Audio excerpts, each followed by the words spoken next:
Hey, what's going on, guys? It's your boy Ramadan. I'll be making a video for you guys over some Call of Duty Black Ops 2 today. I'll be using my LMG, and I'll be using a target finder. I know that's very controversial, especially with the Call of Duty community, but I want you guys to understand that, I'll stray away from it, I promise. I'll be using a lot of different attachments and sites and stuff like that.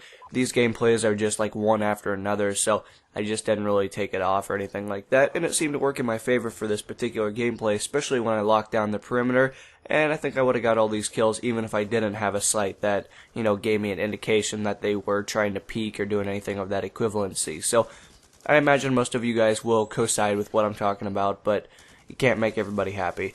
So when it comes down to it, guys, I'm going to be talking about a couple of gaming related news, but when it comes to the actual realistic output of it, guys, this stuff has been talked about before. I've seen videos of it, and to be honest, I'm a little behind. And the reason I'm a little behind about talking about it, because I really wanted to formulate my opinion. I really wanted to come at you guys with a grain of salt instead of just talk to you guys about different perspectives and different outlooks on the particular issue. And the issue I'm going to be talking about in this particular video is going to be that supposedly, or, in a sense, that the games are going to be priced at $100 for the next generation of consoles. Now, I know it's been debunked. I know people have talked about it and said that won't happen. I know a lot of the companies have come out and said that, but that definitely doesn't give the indication that that cannot happen. I'm sure we could definitely see a rise in prices for the next generation of consoles if the companies so wish to price them at that. And even if this generation of consoles did not, exceed the $60 mark, especially for retail in the US, or I don't know how that is for other currencies. I imagine your guys is on the same page, but I guess we'll find out. But I was going to say more or less, that doesn't mean in the upcoming generations, when we wait for the next Xbox to come out or the next one after the newest one coming out and stuff of that equivalency, that definitely doesn't give the indication that they're not going to make it $100. And that's just something I got to thinking about. I definitely got to sit in here and I was like, that would kind of be really cool to a certain degree if they were priced a little bit more expensive, because it would definitely give more of a strive for the companies to create better games, or at least on black and white paper. That's what I would presume that they would do with the extra $40 per sale. Now, does that mean that they're going to do that?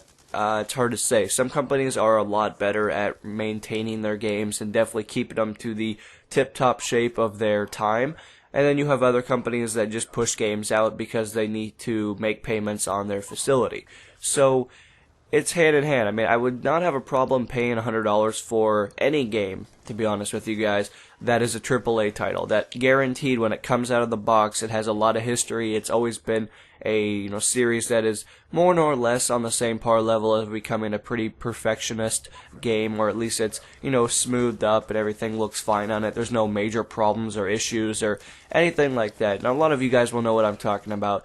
Call of Duty, as much as it is a very buggy game, probably wouldn't be a bad idea to price it at $100. It would almost give them an indication like, hey, we're paying you $40 more. We imagine that, maybe you guys could give us some free DLCs along the way. Maybe you could create the games to be better on release because you would have that extra $40 that would in turn be able to, hire more people to test out your game before you magically ship it out to millions of people to basically beta test it for you. But, that's just a couple of ideas. Battlefield could do the same thing. I'm definitely not saying Battlefield was a perfect release. It still has problems today, but Call of Duty still has problems as well, followed by a lot of titles. I'm not just trying to pick on those two, but, what are the pros and cons of paying $100? Well, I know a lot of people don't exactly want to pay $100, and I guess in my circumstance, it's not really the biggest problem in the whole world to pay maybe a little bit more, because I don't buy a ton of games an entire year. During a year, I buy every single Assassin's Creed because that franchise is just amazing.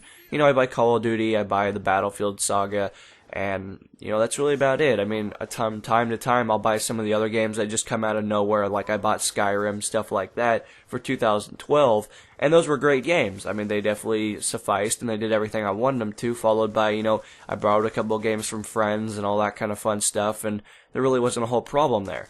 And I imagine that if they went to the $100 mark, they would almost, in a sense, become to the point of wanting to disable the market. They wouldn't want you to be able to go buy the used copy of it, or if you could buy the used copy, they definitely would not want you to be able to play directly online. So that's when the sense that this, EA kind of format comes into play, where you have to download this code or enter this like online code in order to enter the online service. Now, would that be a terrible idea? part of me wants to say it wouldn't be, and I know that's going to make some of you guys in a different perspective maybe not appreciate that answer, but I don't think it would be a terrible idea, but I think that if they're going to do that, they don't need to price it at an overkill rate. You know, if you could buy the game for $20 at, you know, GameStop or any other facility of that configuration, then the online pass should only be $5. They don't need to make it this ridiculous $19.99 crap, because that's a little overboard. I mean, you're only paying for the online service that you're probably only going to play for a couple of weeks, and then you're probably going to complete it, or you're not going to have any interest in continuing to play it because the strive for it won't be there anymore.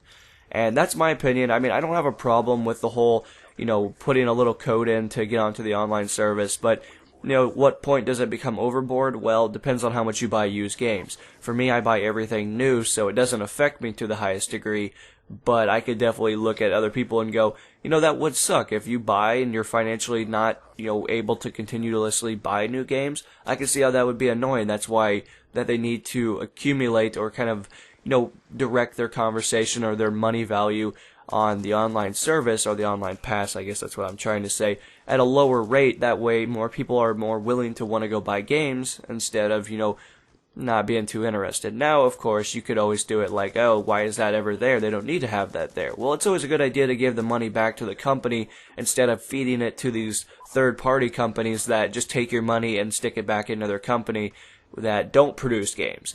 Like GameStop, I'm not much of a fanatic of it, but I still will buy games there, but the main gist of it is, you know, they're not giving any money to the actual company that created the game, and that's why a lot of people wonder why games don't get fixed, or they don't get fixed as quickly, is because GameStop is just eating all the money, or any other company. GameStop's just an example. I mean, we got Game On, Hastings, all this stuff here, so that's just what I'm trying to get at. But I'm sure a lot of you guys have thought about that as well, or maybe you have that kind of logical thinking that you could see why that there is that kind of service, because the online pass gets directed right back at the company, and that's just more money that they can spend to hopefully improve the game, but I guess we'll have to find out over time. But I guess to like sum this up, I wouldn't have a huge problem paying $100, but I would only want those games to be priced, or the $100 games to be AAA titles that are perfected and are, you know, games that a lot of people buy in the first place. I don't think it'd be too much of an issue as long as we got something in return for paying an additional $40. I figure a DLC would be good, because that would, you know, give